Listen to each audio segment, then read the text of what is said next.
Hey guys, here Kevin once again with a comic book haul. Ooh. So I contacted my local comic book store recently because there were two comics that I thought I'm gonna be mad if I don't get them. One's already jumping up in price. I don't want it to scalp. I'll flip some stuff. I'll flip VHS I'm not interested in. I'll find CDs that just aren't my genre. Occasional books, but I don't flip comics. I want my comics.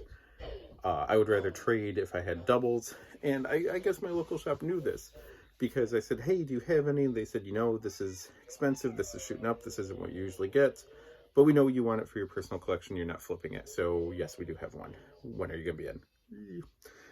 So they had both ones I was looking for, and then I did a little back issue dive too, as long as I was there and I had some time, and they're having back issue sale still, so I grabbed a couple. So here is today's stack. It's only 5. I bagged and board. Well, some had bags, but now they all have bags and boards. Keep them nice. I am buying bags and boards throughout the year in hopes of eventually bagging and boarding the entire collection. But as many of you know, once you bag and board, that makes your boxes hold less comics because now you have the width of the bags and boards to contend with. So I need a new comic box already, and I'm only like 1,000 comics in. And if I had to guess, there's a lot more than that. Oops. Anyways, so first we have The Wrong Earth from Ahoy Comics. I reviewed this over on my blog, masslibrary.com. I reviewed The Wrong Earth Complete Collection and Dragonfly versus Dragonfly Man, which is not a sequel series, but kind of like a extra. Tells a lot more stuff going on. But I love the series. Ahoy Comics is located about half hour away from me, so I am trying to support local by also reading these, and they got a lot of other cool comics. But this was fantastic. This is one of my favorite things I read in all of 2020. It's Wrong Earth, so I'm glad to get the first issue. I'm an 80s kid. I was a teenager in the 90s. There's certain things that I'll always love, and one of them is J. Scott Campbell's art.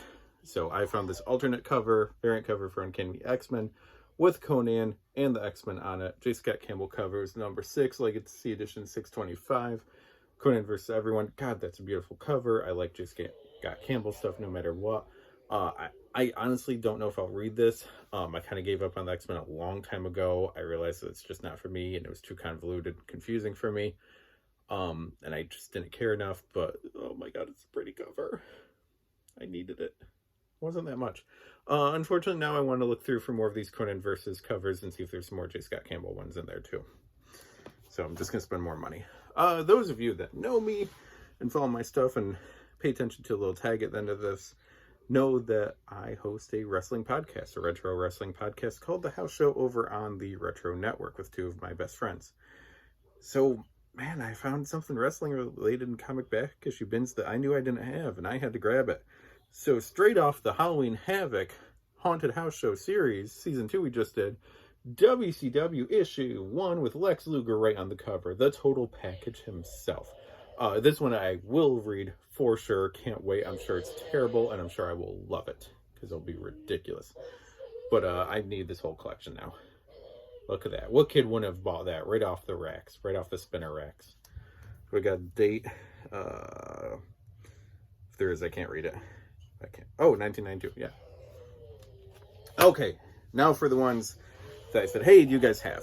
Now this one they had. This one everyone knew was going to be big. Everyone knew it was going to be popular, and it looks like people are actually liking it too, which has been a while since that happened for a crossover. But I grabbed the King in Black, number 1. This giant Venom space, everyone involved, crazy story. It's looking interesting. It's looking very cool. Part of me is debating waiting till it's all out and reading it all in one shot, but we'll see. Not quite sure yet. But I wanted that. Then the other one broke. And everyone said, get it. Get it. Enough copies have not been ordered. This is going to sell out. And it did. And then it was going for 30 bucks and 40. And then the variant covers were like 150 Wednesday morning when I woke up. I called up and they said, we got one. So I got Daredevil 25. I was so excited. I don't want to spoil it. Who's watching this that doesn't? You know what happens. You know what happens at the end of this issue. You know who shows up. You know what that person looks like. I wanted this. I needed this. So this is just personal collection. I was just so happy to have this. This isn't going anywhere. It's nice back and board. I'm debating on taking one of the walls in my little comic corner and putting up issues I'm proud to have, and this might be one of the first to go up there. So that was this week's trip to comic shop. Next time I'm going is probably going to be like last week of December. I'll go to pick up previews. I'll see what else is there that looks cool. Maybe do a back issue bin, maybe dive, maybe see if I get anything for Christmas, like a little comic spending money or something. But that was this week's trip. So if you want to see more and see comic reviews and any other thoughts and all, you can go ahead and follow me across the internet at Mass Library. MassLibrary.com is the home blog. And make sure to listen to those two podcasts, Pop Culture Pub and The House Show, presented by the Retro Network. So I'll see you later. I got a big haul video I'm doing in a minute. I don't know what I did. I spent. It's a long story. Stay tuned next video. You'll see.